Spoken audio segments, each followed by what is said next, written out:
Good evening. To Sister Pauline, Provincial of the Franciscan Community of Our Lady of Perpetual Help, St. Louis, and Sister Georgette, Minister Provincial, I welcome you. To my fellow National Catholic Development Conference board members, I extend a warm welcome on behalf of the St. Edmunds Board of Directors.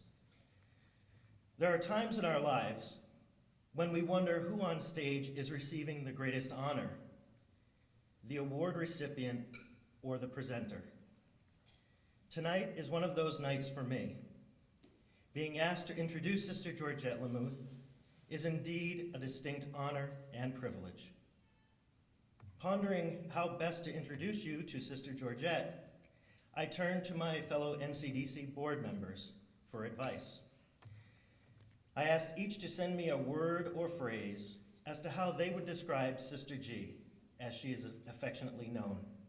The emails were flying, and the first to be received went like this.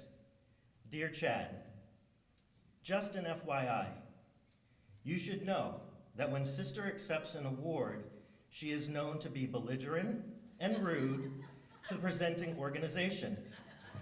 I feel sorry for you having to do this. Oh, and by the way, best of luck, Bill Hurley. And we are blessed to have Bill with us this evening, all the way from the Bronx. So sister, feel free to smack him when this is over. Bill, please wave to the crowd. All kidding aside, the emails I received ranged from one word to a page. Sister is so loved and so respected by her peers that one person said, "How can one word say it all?" But the words I did receive were trailblazer, leader, determined to succeed for all of us, persistent, dynamic, a giver without concern for neither the cost nor the return, resolute, role model, the quiet dynamo, inspiring, tirelessly dedicated, and most importantly, friend. Did you know that there are over 1.5 million nonprofits in the United States? And Sister Georgette has been named the last 6 years, and again this year, by the Nonprofit Times as one of the 50 most powerful and influential leaders in the United States.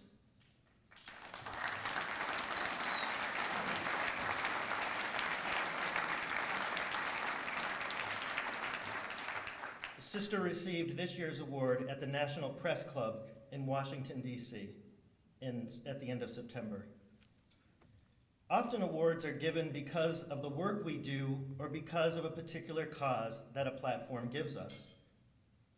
Interesting, the platform that Sister Georgette has is one that most of you would not know.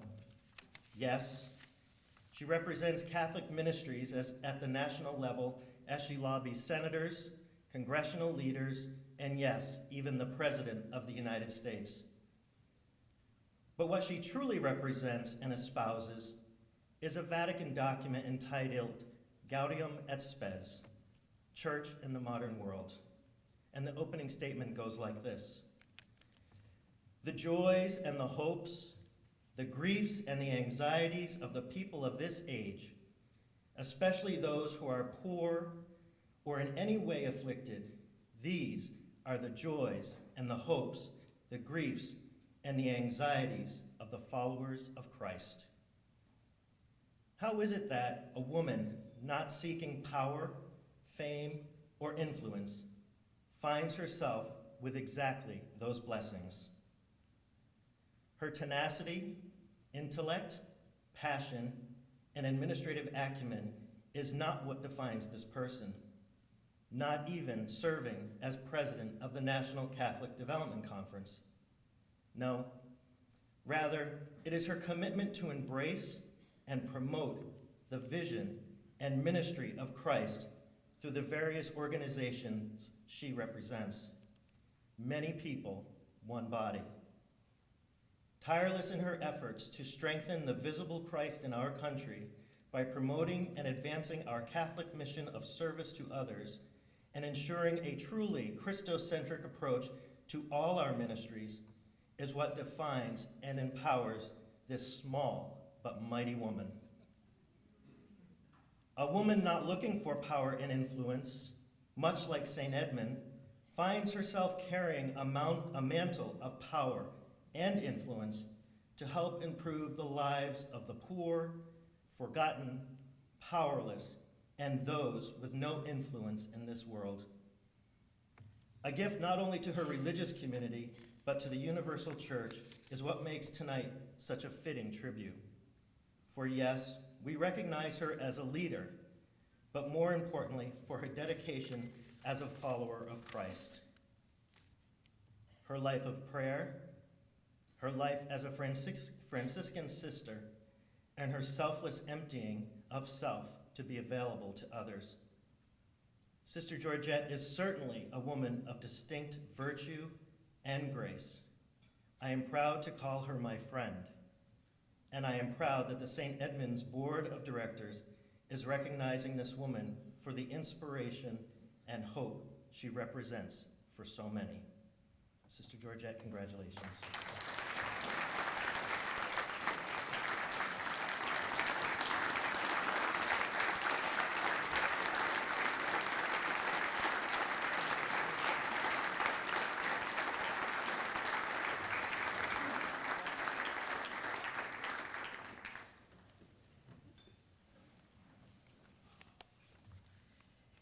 Thank you very much. I'm very grateful to the Society of St. Edmunds and the Board of Directors here at Elders Island. It is truly an honor to be here. As I was sitting there listening to some of the other recipients, I thought, I don't have 14 grandchildren, and I can't remember how many but I didn't have a hip recently replaced, and I haven't been married 66 years. And my mother didn't have 14 siblings. And my community, the Franciscan Sisters of Our Lady of Perpetual Help, doesn't have 4,000 members, but we are mighty and we do our best. So I'm going to say that. So, my brothers and sisters, it is an honor and a privilege to be the 2011 recipient of the St. Edmund's Medal. I want to congratulate Brother Sean, His Honor the Mayor, Mr. and Mrs. Nardone, my co-recipients, with whom I share this honor. My first encounter with the Society of St. Edmund was in the person of Roger La Charité, who always pronounced my name as it was meant to be, Georgette, not the anglicized version, Georgette. This simple kindness always reminded me of my own French heritage, of which I am very proud. From Father Roger, I learned about the founding of the Edmundites in Pontigny, France, and their coming to Canada and the United States. I learned about the ministry at the Shrine of St. Anne, at St. Michael's College in Vermont, here at St. Edmunds on this beautiful Connecticut coast, as well as the work of the Edmundites in the Southern Missions. And I also came to meet and know other Edmundites as well. I learned that the founding mission of the Edmundites has always been to go where God needs you. And that from the beginning, these men found themselves going to places that often others would not go. This going to get where God needs you is very similar to the charism of my own institute, the Franciscan Sisters of Our Lady of Perpetual Help. Our Franciscan charism teaches us that our lives are not about a common ministry or a common place, but they are about a common heart. St. Francis declared, "The world is our monastery." Our American foundresses of the Franciscan Sisters of Our Lady of Perpetual Help in St. Louis, Missouri, told us that no place is too far, no work is too humble, no person is too lowly. In our mission statement, we challenge ourselves as Franciscan women to be a transforming presence in the world, proclaiming the gospel with hope and joy. In reading about St. Edmund, your patron, whose saintly image is imprinted on this medallion, I learned that he achieved greatness in the darkest of times with humility, conviction, and in the joy of giving in both simple and demanding ways. For my religious institute, my Franciscan sisters, I have received many graces and blessings. I would not be here today if my best high school friend, who was so convinced of her own vocation that she also convinced me that I had one, and I became a Franciscan sister because of her persistence and the wonderful memories I had of those sisters who taught me in grade school. From my parents, I learned much about faith, hope, and love. My parents were members of that greatest generation of Americans. My dad served in the Army Corps of Engineers in World War II, and his civilian life was an electrical engineer, recognized in his field for his creativity as well as his personal integrity. My mother was a member of the French Resistance, who, by the way, was also a dentist by profession. And as she would say in her French accent, and I am an American by birth. I am not an American by birth, but I am an American by choice.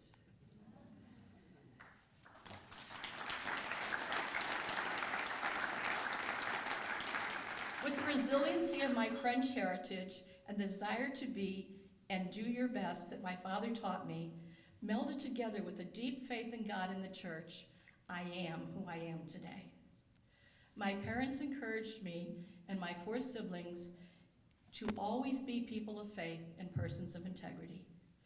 This Franco-American heritage and the Franciscan life I have chosen have been so good to me. It has been a life that has been filled with grace and many blessings. I have been empowered by my parents to recognize my talents and strengths as well as my weaknesses, and to use both wisely. Through the gifts of being a Franciscan sister, I have gone to places and done things I never could have imagined. Today, as President and CEO of the National Catholic Development Conference, I have been able to bring our transformative Franciscan presence to the incredible world of Catholic philanthropy. In this world, I have encountered the transformative power of the gospel in the mission of our NCDC members, where for them, go where you are needed, and no place is too far, no work is too humble, and no people too lowly, is realized in ministry in every day of their lives. I thank my parents, who are now in heaven, my family, my religious institute, the Franciscan Sisters of Our Lady of Perpetual Help, the members of the Board of Directors of the National Catholic Development Conference, for your graced presence in my life, and the opportunities and challenges to grow you have given me. In Catholic fundraising, we believe that what we do is truly a ministry, and we reverence the sacred place where the heart of the donor and our gospel mission meet. Catholic fundraising is and always will be about relationship.